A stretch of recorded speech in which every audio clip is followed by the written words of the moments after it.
Welcome, everyone, to the Spend Life Well show, where we apply biblical wisdom to your financial journey. I'm Certified Kingdom Advisor Mark Trice, and we're excited to have you today to join us and listen to this podcast. I'm joined, as always, by my partner and fellow financial professional, Jesse Hamilton. Hey, Mark. Welcome to the show, everybody. We need like a little intro for you that's like, like Ed McMahon or whatever, Yeah. You don't know who Ed McMahon was. No, I don't. He was Johnny Carson's sidekick. Oh, okay. Yeah, and he always had this great laugh. They're like, ah, yes. All right, folks, we get serious here now. Today, we're talking about the 5 financial habits that you can instill in your kids. And we're very passionate about passing down financial wisdom to the next generation.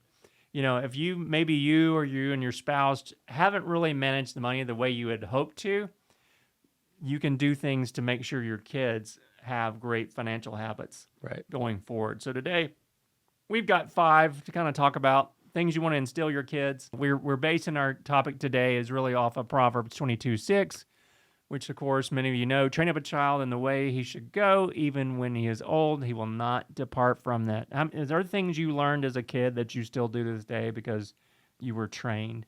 There probably are. Nothing comes to the top of my mind, but absolutely. Okay, I'm calling your mom right now. Okay. In just a minute. We'll get her on the phone. Do you have Sandy's number anywhere? Can we call her? I do have her number. Okay, all right. We'll call her later on after the show, after we record this. Okay. Just to check, because she would be disappointed that you don't remember things. So let's talk about habit number 1, right? Yeah. So earning and saving, and this seems kind of a simple topic, but it's very important.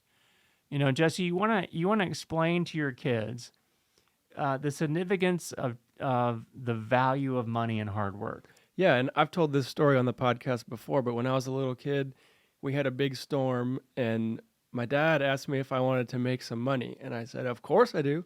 So he sent me out in the yard, and he said, if you pick up all the sticks in the yard and there's not one more on the ground, you can have $10.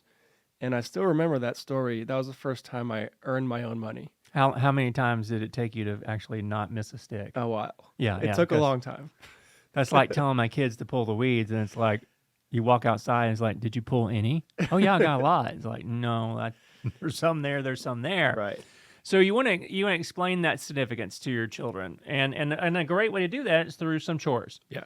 I know with our children, we started a chore chart early on, as early as 3 or 4, where they had to do something. Now, they didn't get a whole lot of money, maybe just a quarter or a penny or something like that. Right. But there were things that they were responsible for as a member of the household, and for that, they got an allowance. So you want to discuss, age-appropriate ways for children to earn money, right, through those chores and maybe part-time jobs. But then right after that, once they get the earnings from their job, you have to teach them about saving a portion of that. Exactly. So we, in our house, we had 3 mason jars with 3 labels. One was giving, the second jar was saving, and the third jar was spending. And we made them keep that in that priority. Wow, 4 kids, 3 jars. That's a whole pack of jars. We passed down a few of them. Okay. So, after they graduate on to maybe working or things, they got, the younger child got passed down to it. So I'm not sure how many jars we used, but I'm sure we bought a box of mason jars at some point. So you don't want to introduce, and it's just a simple way to introduce the concept of a piggy bank and trying to get them to save. But in our house, at least, we wanted to make sure that they understood the importance of giving or tithing, that was first, that whenever they got money, they put, some of that money back to honor and glorify God. Right. And so we wanted to do that. I reminded Jesse of Proverbs 13, right? Proverbs 13 says, wealth gained hastily will dwindle, but whoever gathers little by little will increase it. Right. And That's a great piece of wisdom. Yeah, and even though it's real tempting, some of our kids are like, as soon as there's anything in that spending jar, it's gone. It's gone. They've found something to spend it on, and others are like, okay, you need to make sure, is there something that you want or need because your jar is about to overflow, right? With spending and saving. So you just want to introduce the concept to your kids there, and that's real important for passing on good financial habits to your kids. Let's talk a little bit about habit number 2 is budgeting basics, all right? Now, budgeting is not a bad word or anything. Some people think it is because it means restriction, but it doesn't. Let's talk about this, Jesse. Sure. So maybe practical examples of budgeting for your kids would be allocating money for toys or games, treats. And maybe they just went to camp this summer, and you had to give them some store money. That's an opportunity to teach budgeting. Yeah. I know one of our clients is doing a really cool thing. His son has a really healthy Lego habit, right? He Okay. loves Legos, and so obviously the parents were tired of buying Lego kits because they're expensive and things. Uh-huh. So he kind of taught him a way to develop a little business, and he's going around door to door in the neighborhood selling candles. His sales pitch is great, by the way. Okay. Now, his sales pitch is great because he says, "Hey, I need to support my Lego habit," and he's 9 or 10, and he listens to that, and the people think it's cute and stuff like that. So they do that. So, but he's developing a budget, and he knows that if he raises money, he can give some, he can save some, and then what's left over is for his Lego habit. Mm-hmm. So, he gets that, and that's a great way and a principle that's good to teach there.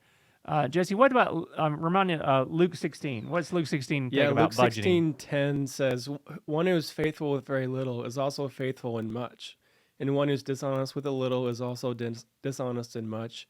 If then you've not been faithful in the unrighteous wealth, who will you entrust with the true riches?" And I think this is Jesus talking about the true riches of eternity here, but it also applies to whether we have a little bit of money or a lot of money. That makes you kind of think sometimes when you're spending something that you really don't need. Right. Is it okay? Mm-hmm. Yeah, it's okay, but that's what the budget try to teaches is what's important in our lives, and having a budget and passing around some of those things to your children to know that, okay, if your goal is to do this, then to buy this toy, then you shouldn't be buying candy. Right. It helps us to focus our priorities there. I think the same thing applies. We'll cover this in a moment in detail, but also applies to giving. If you don't give when you have a little, how are you supposed to give when you have a lot? That's right. We're reminded of the story of the widow's mite and how she put two little coins into the coffers when she came into the temple, and Jesus pointed that out, right? Right. And he said, "This woman's given everything she's has." Right. And others maybe give a lot more, but are just giving because they have a little excess.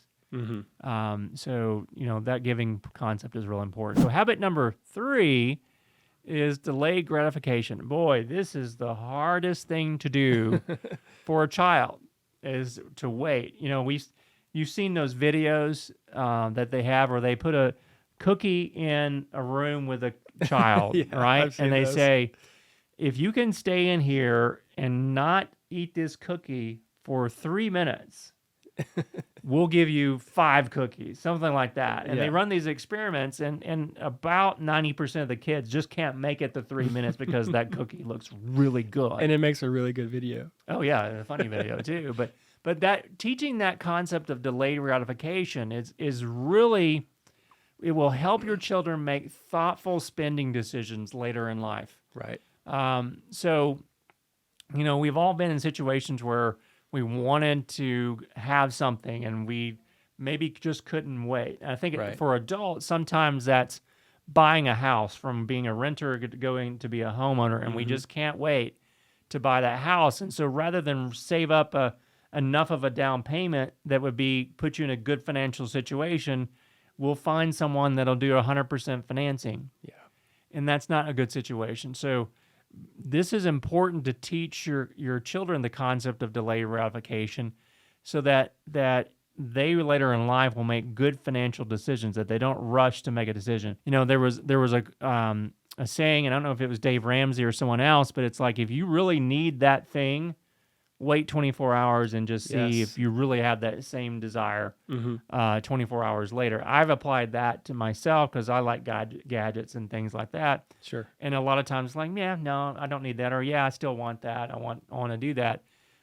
Teach your kids that concept of self-control and patience. It's so important. Mark, I was sitting down with one of our connections a few months ago, and you'll know who I'm talking about, but he had amassed a wonderful real estate portfolio over the years, many decades of growth. And I just said, "How did you do it?" And he said, "One thing, delayed gratification, over and over again." Yeah. And now we're here. And yeah, I know who you're talking about there, and that's a wonderful example about just being systematic and diligent and waiting to the right moment to buy a property or whatever it was, and that turned into greater wealth and so forth. So Hebrews 12:11, Jesse says, "For the moment, all discipline seems painful rather than pleasant, but later it yields the peaceful fruit of righteousness to those who have been trained in it." Yes. Train your children, raise them up in a way that will be pleasing to God, and certainly delayed gratification is a very important concept when it comes to financial wellness. So let's talk about the last habit for today. It should be the first. We think it is, and that's giving and philanthropy. Being able to teach your children to give to others or give to important causes is so important. There are a number of different ways you can do that. So as simple as the jars. If they get an allowance, then some of it's going to giving. Maybe that they take that to Sunday school or to church every week or once a month or something like that. But it's so important to give. We see people on the corners that are asking for money. Maybe they're homeless and they need some support. There's lots of different ways that you can teach your children to give back. I know in my wife's car for a number of years, there would be little packs of stuff for homeless people that were standing on the corners. We like to do that. And, it could be little things, but really, yes, it was important for us as adults to do it, but it was important to demonstrate to our children that, hey, these folks are important too. Right. And giving back is so important principle to teach your children, because number one, if as believers we believe that none of this is ours anyway. Exactly. It's all owned by God, and we're just meant to be good stewards.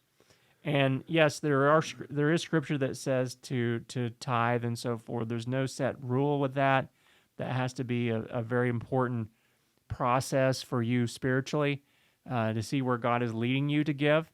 But I think it's so important, and the number one thing you should be teaching your children when it comes to financial literacy and wellness is that concept of giving. Right. And 2 Corinthians 9:7 says, God loves a cheerful giver. And that's a simple topic that you could instill in your kids.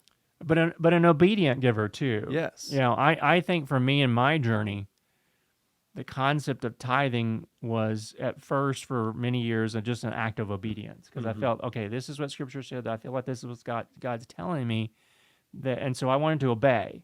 Yeah. And that's real important. And then children want to obey. But I hope that over time, your children begin to grow and realize that giving is an act of worship. It is not about obedience. It's about worshiping God and demonstrating that through their own lives in that act of giving. And we've all heard heartwarming stories about kids and how generous they can be in making positive impacts through acts of kindness and so forth. So I think, you've heard these stories. You need to make sure that you're talking about that with your children. Habit number 5, as we kind of get to the end of our program today, is understanding debt and credit. Now, this is a little bit harder. This is complex. Yeah, this is a little bit harder because, we all walk around with cards, right? It may be a debit card, it may be a credit card, but you need to teach the difference of those things to your children and also help them understand that you worked to earn that money. It's just not a machine that you go up to and put a card in and cash comes out, or you be able to buy things, that there's actually money behind that. And, we know eventually almost everyone's going to get a credit card at some point in their life. Now, you can't get one until you're, 21 now?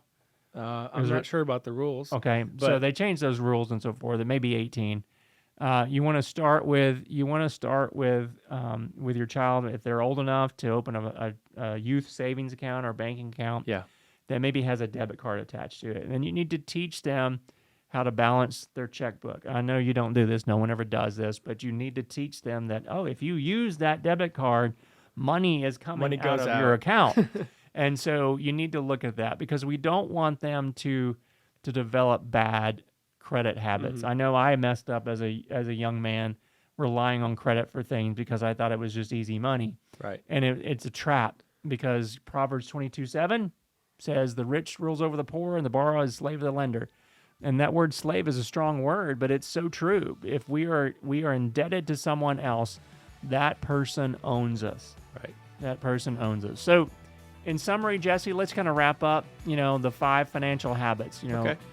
Earning and budgeting, delayed gratification, giving, and understanding debt are all key points to get to your kids. And, we want them to learn from the Bible and from you, not from the world. summer blockbuster Barbie movie, right? That's right. Oh, yeah, that's coming out. Oh, I can't wait to see that. I heard it's an awesome movie. I'm being facetious.